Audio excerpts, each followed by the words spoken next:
Hey, welcome to the Empowered and Free podcast. My name is Erin Kimbrell, and I'm a counselor, certified life coach, breathwork coach, and small town mom of two. I know firsthand what it feels like to live with high functioning anxiety. For most of my life, I had so much mental mess, anxiety, people pleasing, perfectionism, overthinking, constant worrying, and never feeling good enough. On my decade-long journey to feeling better, I've learned how to take back my life from high-functioning anxiety and helped others to do the same through my coaching and breathwork programs. Now I want to share everything I know with you. This podcast will help you feel empowered over your high-functioning anxiety and free to finally live the life of your dreams. Now, grab a cup of coffee, get comfy, and dive into the episode. I'm Erin Kimbrell, and this is the Empowered and Free podcast. Hey, friend, welcome to the episode today. This is going to be a fun one, okay? I'm here for this. I'm in my Snuggie. We are going to talk about Mean Girls. Have you ever seen, not like Mean Girls, but the movie Mean Girls? Have you ever seen this? Probably a lot of you guys have. My daughter actually just had her 12th birthday party, and the theme was Mean Girls, and it was the actual cutest thing ever. If you need a party planner, hit me up. I will send you the one I recommend the highest, which is Pitched. Shout out Pitch. She's incredible. All right, let's get into it. Today, we're going to talk about high functioning anxiety's 3 BFFs, which are perfectionism, people pleasing, and overwhelm. You guys know I've done a ton of episodes about high functioning anxiety, but let's go a little bit deeper. Let's get a little more specific and give some real life examples of this. And again, we're going to do this in a fun way because this can be a little bit heavy. These things, if you guys experience these things, they can be a little bit annoying. You probably don't want them around, but they're here. So how can we talk about them and help you in a fun way? That's what we're doing today. I want you to first think about literally any teen girl movie, any teen girl movie. In these teen girl movies, there's always the popular girl who's usually the bully, right? And then she's like surrounded by her little posse of like 2 or 3 girls, and they just kind of follow her around. This is the image I get when I talk about our topic today, high functioning anxiety's 3 BFFs. Okay. So I want you to think of, if you've ever seen the Mean Girl movie, that's what I want you to think of right now. If you know the characters, you know there's Regina George, right? That's Rachel McAdams. And she is the popular, well-known one. But again, she's also a bully, right? This is high functioning anxiety. In today's example, a lot of us have it. It's kind of becoming well-known, but it's a bully. It beats us up every single freaking day. Okay. Then we have your little tag along number 1, which is Gretchen Wieners. Y'all know her. She is the friend who always looks put together. She is the epitome of perfection when you look at her on the outside. So this is our perfectionism coming into play. BFF number 1. Then we have BFF number 2. And Mean Girls, this is Katie Heron. This is the new girl, and she joins, and she just wants to be liked by Regina. So she does everything she can to fit in and be a part of their group. This is people pleasing. Make a lot of sense. And then last but not least, we've got the 3rd member of the posse, which in the Mean Girls movie is Karen Smith. Karen, she's a little bit ditzy if you've seen the movie. This is what I want you to think about when we talk about overwhelm. So we've got our main girl, we've got our high functioning anxiety, then we've got our 3 members of the posse just all hanging out together. Now, if you're like me, then maybe you struggle with all 3 of these things: perfectionism, people pleasing, and overwhelm. Or maybe you don't. I meet some people who really, really, really struggle with people pleasing, but don't struggle with perfectionism, vice versa. Hopefully today I will help you learn a little bit about each one of these and see which ones really apply to you. If you've been here a minute, you know that I already have a program for anxiety. And this also applies to what I call regular old anxiety and high functioning anxiety. My program for anxiety is called Empowered and Free from Anxiety. And it helps you do exactly that. It helps you feel empowered over your anxiety and free to finally live the life of your dreams. This program is everything I know put into bite-sized pieces that you can really understand, that you can implement so that you don't feel overwhelmed because your girl is constantly feeling overwhelmed. And I don't want you to feel the same way when you're really learning how to work through your anxiety. So, my whole goal is to teach you in a simple, easy to understand way that you can actually implement so that you can feel changes in your life, which is the whole point, right? So, if you have no idea what I'm talking about, go listen to my bonus episode between episode 12 and episode 13, where I talk all about the program. You can learn everything you need to know. And then go listen to episode 18, where I talk about, is it even possible to break free from anxiety? If you're somebody who struggles with anxiety or with high functioning anxiety, joining us inside of Empowered and Free from Anxiety can actually help you get your feet on the ground and feel like you've got this, right? But sometimes there are other things that are weighing us down too. And that's why we're talking about everything we're talking about today: perfectionism, people pleasing, and overwhelm.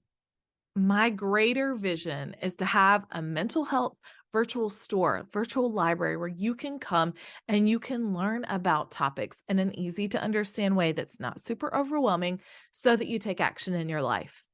And I want that to happen at really accessible prices because I know that therapy is not always an accessible option. Maybe financially it's not an option for you. Maybe it doesn't fit in your busy schedule.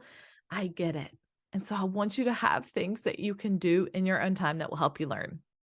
A big goal of mine in 2023, other than getting this podcast up and running and like doing all the things that I've wanted to do for years with a podcast, but another vision I have is to create these courses to help you actually make changes in your life, improving your mental health, improving your emotional health, and starting to heal yourself from within. That is my greater goal. And that is the next thing that I'm working on. I'm going to be talking about a ton of topics. But to start, we're going to be talking about the ones we're chatting about today: perfectionism, people pleasing, and overwhelm. So let's get into it. Let's talk a little bit about each one. Let's start with perfectionism. My Gretchen Wiener is my little perfect thing. Perfectionism is just wanting to look and be perfect. In its simplest form, that's what it is. A lot of times when you struggle with perfectionism, you probably are an overthinker. Anybody relate? I know I do. For as long as I can remember, I've struggled with perfectionism. I've just wanted to look like I had it all together. And I was pretty successful at that. When you struggle with perfectionism, you are that type A, that organized planner who has everything prepared and life is wonderful, right? Like that's the vibe that you give off because that's the appearance that you want to have. The problem with perfectionism is it creates more anxiety in your life, right? And here's some reasons why. Number one, your fear of failure is the thing that drives you when you struggle with perfectionism. You are so scared. You are terrified to fail. I would not try things because I was so scared to mess up. I just wouldn't even try. I would not give myself the option to look silly or feel embarrassed or feel stupid or feel less than or whatever it was because I was so scared of messing up. Perfectionism also causes more anxiety because we're overthinking. We're always in our head trying to create the perfect plan. I remember when I was in grad school to get my master's in counseling, it was literally my first semester. I remember one of my first classes, and I went to the professor. It's like slightly embarrassing now but this is just how I operated. I was like control freak number one. I said, this is where I'm going to do my first practicum. This school is where I'm going to do my first internship. And this school is where I'm going to do my second internship. And he was just like, blink, blink, like, you just started the program. That was because I felt so much safety and security and having control and overthinking, creating exactly what I wanted, that perfect plan. The flip side of that is I drove myself crazy, like trying to plan everything out, trying to control things that weren't even possible. That was basically his message to me, like, we can't really control that. Like, it depends what schools are accepting counselors at the time. Anyway, overthinking is a really big way that we cause ourselves more anxiety. And on top of that, piggybacking on what I just said, seeking control is another thing that really impacts our anxiety. One thing I know for certain is that when we feel like our life is super out of control, so maybe you've got a lot going on, or maybe a wrench has been thrown in your plan of life, The one thing we do is start seeking control in any area that we can find it. This might be your work. This might be your home. This might be food and body image, right? Like whatever that is for you, every client I've worked with, we've seen this happen. When that need for control goes up, anxiety goes up with it. Another way that perfectionism causes us more anxiety is that we set super high standards for ourselves. When we set these standards, they are unrealistic. We can't get them because the standard, the goal is perfection. And perfection isn't even real. It's not even attainable. Like there is no way we could even get there, but that's a standard that we set for ourselves. And so with that, we become really, really hard on ourselves when we don't meet that goal, even though it wasn't realistic to begin with. So we're hard on ourselves and we're hard on other people, really critical of how they're doing things wrong and how they should do them better and how they could do them better. And then we speak to ourselves in the same way. Like, who's got that inner critic just chilling on your shoulder, running the show, telling you all the ways that you're failing, all the ways that you're screwing up, everything that you're doing wrong, like, and how you're not good enough.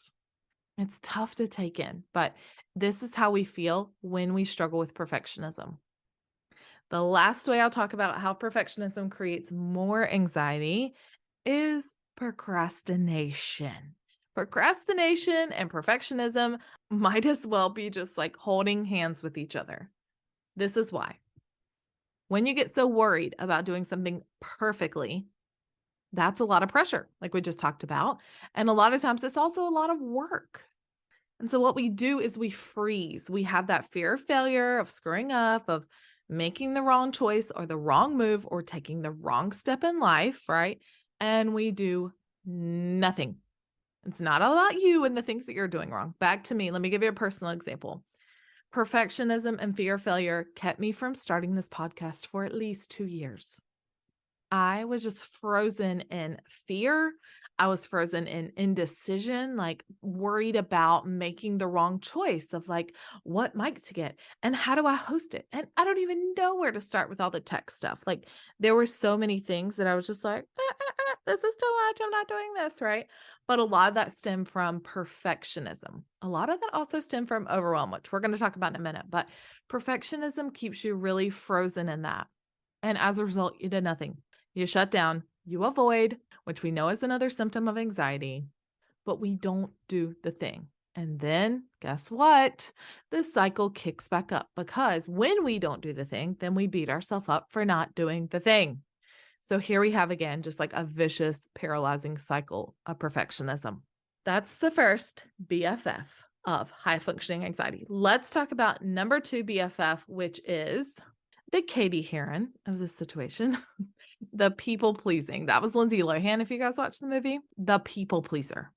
If you're not really sure if you struggle with people pleasing or if you're just like a nice person and you're just helpful, believe me, I'll be doing future episodes all about this. And like I said, I will have a course coming out really soon and a way for you to learn in like a quick, impactful way. Let me give you a little snippet on what being a people pleaser is like. If you're somebody who's a people pleaser, you are considered helpful. You're kind, you're caring, you go out of your way to help other people, right? Because you're just such an awesome person and you probably are an awesome person. Nothing is wrong with that. Here's where it comes to bite ya. Here's where it comes to get ya. When you're extra helpful and then you've now creeped into people-pleasing territory, it's when you feel like all of that helping and doing and supporting everybody else takes an emotional toll on you. You feel like you've put yourself on the back burner and literally everybody else's needs come before your own. Also, you can't take care of yourself because you're constantly taking care of everyone else. Who feels that? It's like 11 p.m. and you realize that you've done nothing to take care of yourself for the day. And all you've done is take care of other people and give them what they need. That is just exhausting. But you keep doing it because you're worried that if you don't do it, you're going to disappoint people. You're going to let people down and you don't want to be selfish, right? Like, I understand you, honey, because I was you. I feel this about people pleasing so deep because I really did live this way for, I don't even know, over 30 years of my life. The problem is, again, here's how people pleasing creates more anxiety. Number one, you're not taking care of you. There's no self-care, right? Again, taking care of others all the time, completely neglecting your needs. I've mentioned this in another episode, but when I first started to try to take care of myself, I didn't even know like where to start. What did I even like? What might I even do if I had a few hours to myself? So if you're there, no shame, no shame. But this is a reminder that it can be different. It can be better. When you're not taking care of yourself, we're talking basic needs. Of course, your anxiety is going to be higher. If you're not getting enough sleep, if you're not eating nutritious meals, or maybe if you're eating not enough, if you're eating too much, like all these things are going to impact you. If you're not drinking enough water, you're running on like caffeine and fumes. These are just physical needs. I'm not even talking right now about emotional needs, spiritual needs, mental needs. There's much more, but let's not be overwhelming today. When I help people build their anxiety toolbox inside of Empowered and Free from Anxiety, we start with these basic needs because so many of us, so many women aren't meeting our basic needs. When we're not meeting our basic needs, our body's going to be on edge all the time. It's going to feel more anxious. If I do not get enough sleep, I'm like a sleep princess. I need like 9 hours. But if I get like 4 or 5 hours, I seriously cannot function.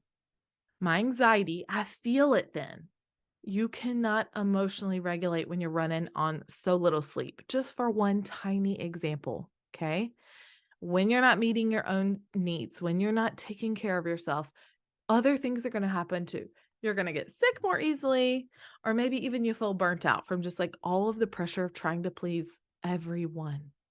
Anybody else felt like I cannot take on one more task without breaking? Like that's the kind of stuff I'm talking about.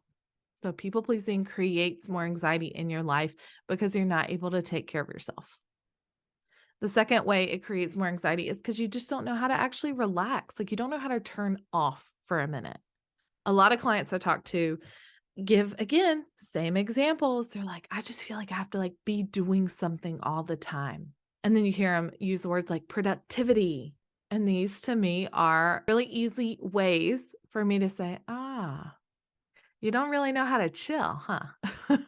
I can also see it in my friends and in my family, those people who just haven't learned how to do that. And again, hello, I'm not hating because I was that too. But there's a difference in sitting down to quote, relax and like actually deeply relaxing, like taking a really deep breath and just being and that being okay without the guilt. Okay. Without the shame, without beating yourself up, without setting a timer and saying, I can only do this for 2 minutes.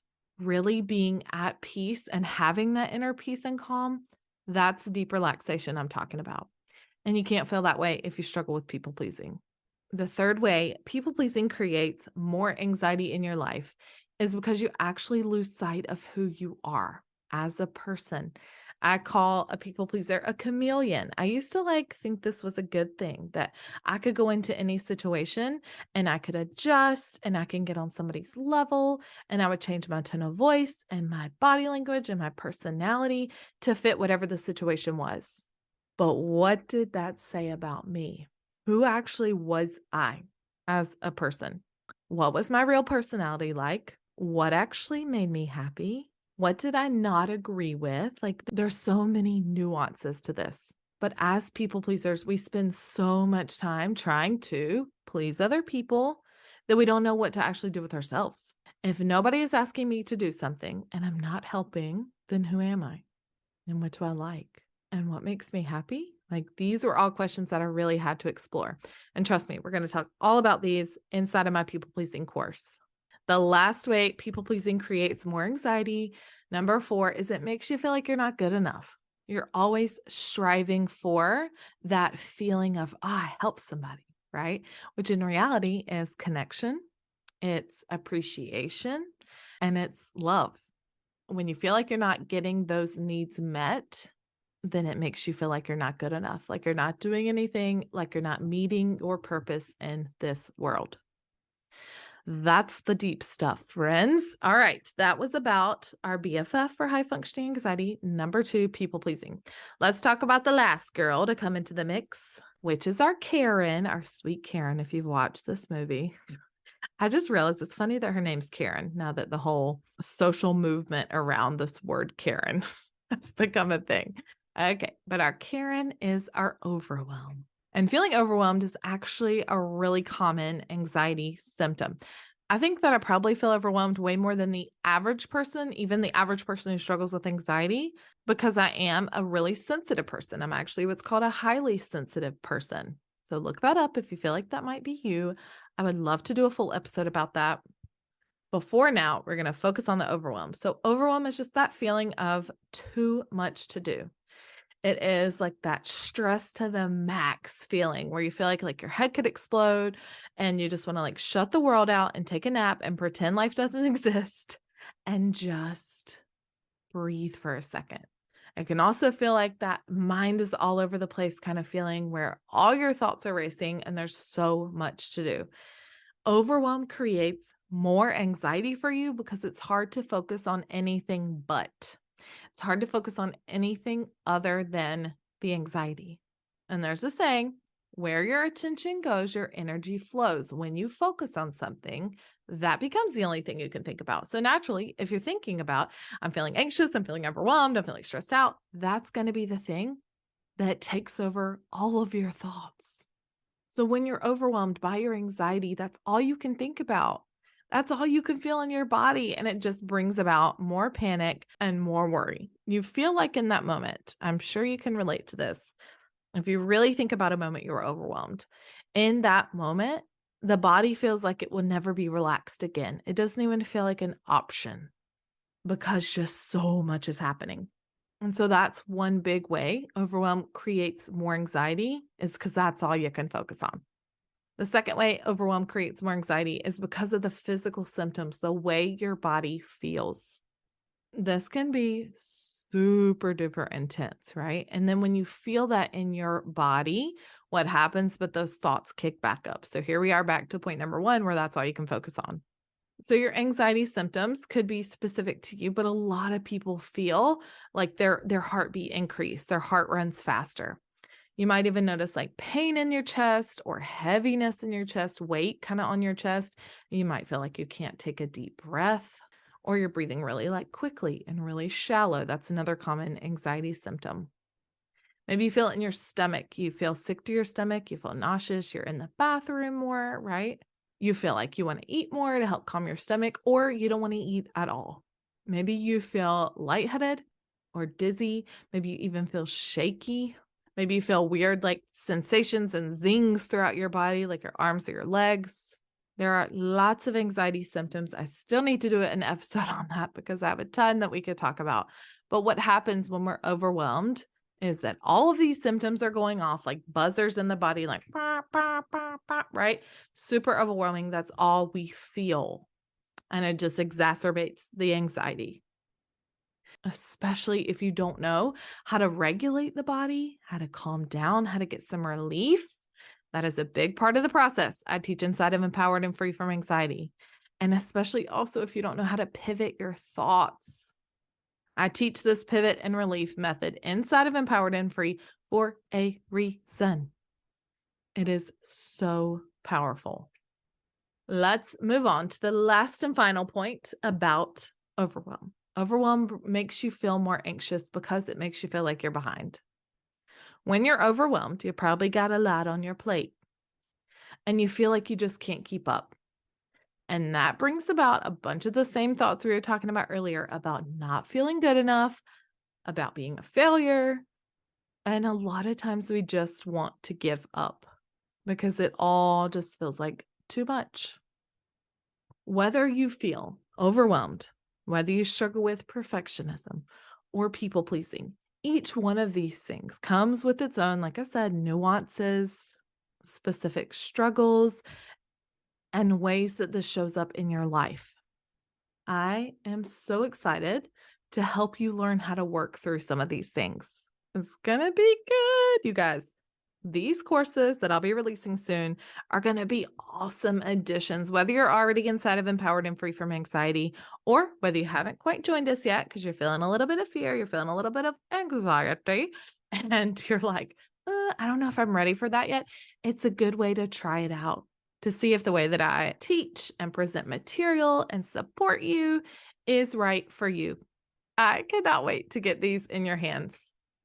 It is so much a part of my greater vision, like I said, for making this accessible to everyone. Healing is accessible to everyone. And I want all of us to feel lighter and more empowered and free with our mental health and our emotional health. All right, friends, to wrap it up, today we talked about high functioning anxiety's 3 BFFs: perfectionism, people pleasing, and overwhelm. There is much more to come. So tune back in. I hope this was a fun one, but also one that you learned a lot, because that is my goal here. Make it simple, make it easy to understand, and help you create real change in your life. Have an amazing day, and I will see you next time. Bye, guys. Hey, thank you so much for hanging out with me today. You don't know how much it means to me. If you'd like more behind the scenes content, inspiration, and daily reminders that encourage and uplift you, follow me on Instagram at Hey Erin Kimbrell and send me a DM to say hey. If any of the episodes have been super helpful for you, please consider leaving me a review on Apple Podcast, Spotify, or wherever you like to listen. It helps me so incredibly much, and it allows the podcast to be seen by other people who need it.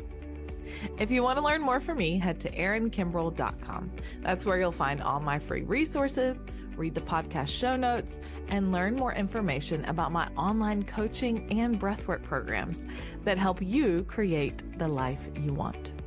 If you want to keep the conversation going from today's episode, join us in our exclusive podcast Facebook community, Empowered and Free, Help for High Functioning Anxiety. I'm here for you, and I'm always cheering you on. I'll see you next time. I'm Erin Kimbrell, and this is the Empowered and Free podcast.